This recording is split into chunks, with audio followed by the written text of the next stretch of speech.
Hi everyone, Jen here again. Well, I guess I'm going to jump in on this project after all. With that said, it would be kind of nice to add some background to some of these names. So I'll go ahead and start off with my numerology versions on Venus. Now, Venus is a direct match for thought, which is kind of strange because everybody would associate Mercury with thought. But there's two types of thought. There is critical thought, which Mercury is representing, and then of course there's intuitive thought, which is under the realm of Venus, Aphrodite, the feminine side of the brain. So I put those numbers down if anybody wants to take a look at them. Half matches for Venus are Sophia, which is very interesting. The stone zircon, Drakensberg, which is a holy place in southern Africa, Shamsael, which is a fallen angel, Enoch, and the octahedron. She also goes by Aphrodite, and there's kind of a give or take whether Aphrodite and Venus were actually the same goddesses, because they, in Greek or Roman mythology, they have Venus as the daughter of Zeus, whereas in Greek mythology, Aphrodite was actually, when Kronos Saturn decided to castrate his dad, the semen fell to earth and Aphrodite was born, along with the rest of the Titans. That would make her actually Zeus Jupiter's aunt. So Aphrodite, she has a direct match, and that is the eclipse, which is very interesting there because we have all kinds of phases of Venus that we do see. She also has half matches of the state of Connecticut, Cone, Maldek, which I thought was interesting because if you have ever listened to the Thunderbolts theory, there's a theory that Venus was an incoming comet that took out Maldek, which was in the orbit where the asteroid belt is now. And it's a huge karma thing. You can find that also in ancient Sumerian texts.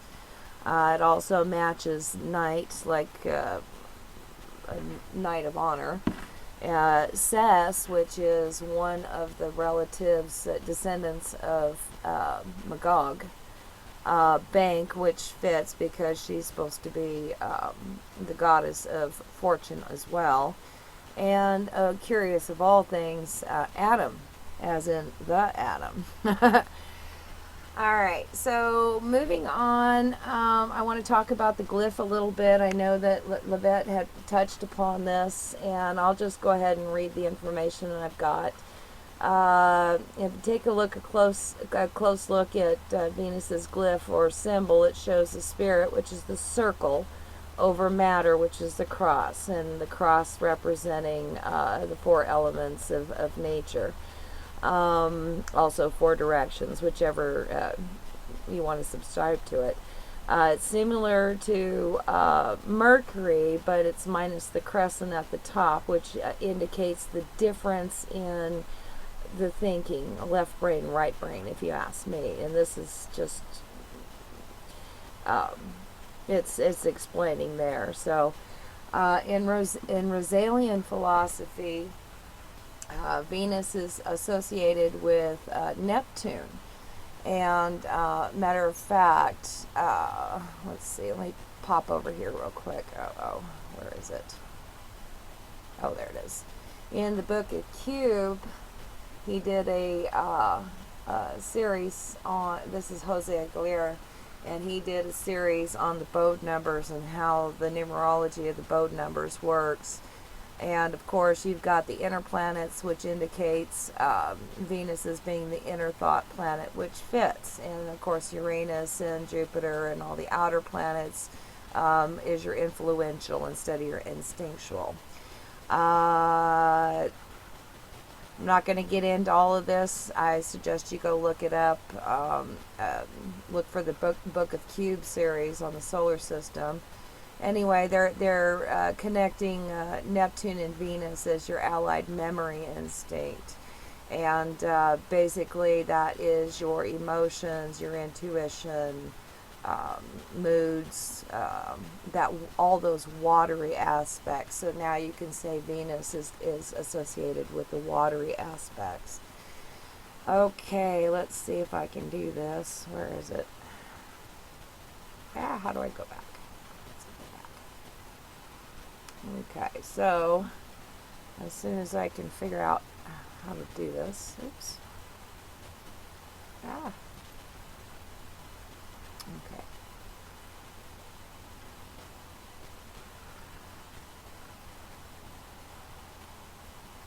Oh, here we go. Okay. Sorry about that. Alrighty, so that's your Rosalian and your tie-in to Neptune. I did put in this pentagram right here because Venus is also associated with the pentagram because of her orbital pattern from Earth's perspective. She tends to make a 5-petaled star in her orbit as viewed from Earth. So that's why she has such a different orbit than the rest of the planets, not to mention the fact that she spins the opposite direction as the rest of the planets. Just little tidbits of information. I do want to also say that Venus is also considered the morning star. And if you ever watch the stars, you know that we have a change between the two, which one would be Mercury and the other one is going to be Venus, and they both interchange between the cycles of who's going to be the morning star. They're the two only morning stars. So with Venus, you can also associate Jesus and Lucifer as morning stars as well. Let's see. I'm going to go ahead and try to pronounce, not to dispronounce this, Abledo, which is white. Bledo is symbolizes the morning star, Venus Aphrodite. Venus has a special place in the great works, and they're talking about alchemy, the great works. In ancient times, Lucifer was identified with the planet Venus, and it was originally, Lucifer had a very positive meaning.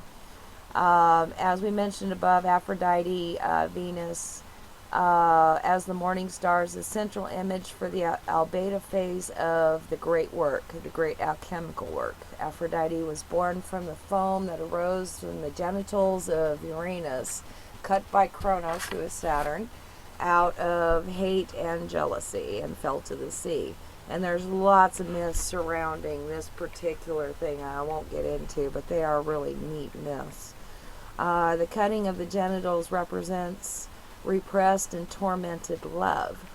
The sea's symbol of the soul, however, will bring forth the love goddess. Liberation will happen when we become conscious again of the contents of the soul. As Aphrodite is born from the sea, she is the guide through the fearful world of the unconscious, which is represented by the sea or the underworld. The alchemist descends into the depths and finds prima materia, also called the green lion. The color green refers to the primal life force, which is all nature. Venus is also has the green color. An important characteristic of Aphrodite is she helps us in our human shortcomings. She gives ideals and dreams to fulfill, but she also gives frightening images in order to make man aware of his lower nature. That's your shadow side. By her beauty, Venus attracts the imperfect metals and gives rise to desire and pushes them to perfection and ripeness. And of course there is some more here on where I got this information. Now she's also associated with the anima, which is the female aspect of a male.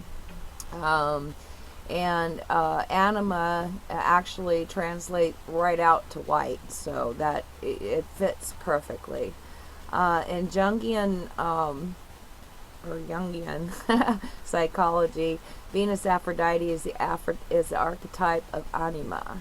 In alchemy, also the sower, the wife of the alchemist. The anima is a collective image of a woman in a man. It is an image especially tainted by his first contact with his mother. The anima represents the female tendencies in the psyche of a man, such as feelings, emotions, moods, intuition, receptivity for the irrational, personal love, and feeling for nature. She is the bearer for the spiritual. Depending on the development of a man, she can also be the seductress who lures him away to love, hopelessness, demise, and even destruction. So you've got your angry goddess and your good goddess. Aside from that, there are many festivals that were dedicated to her.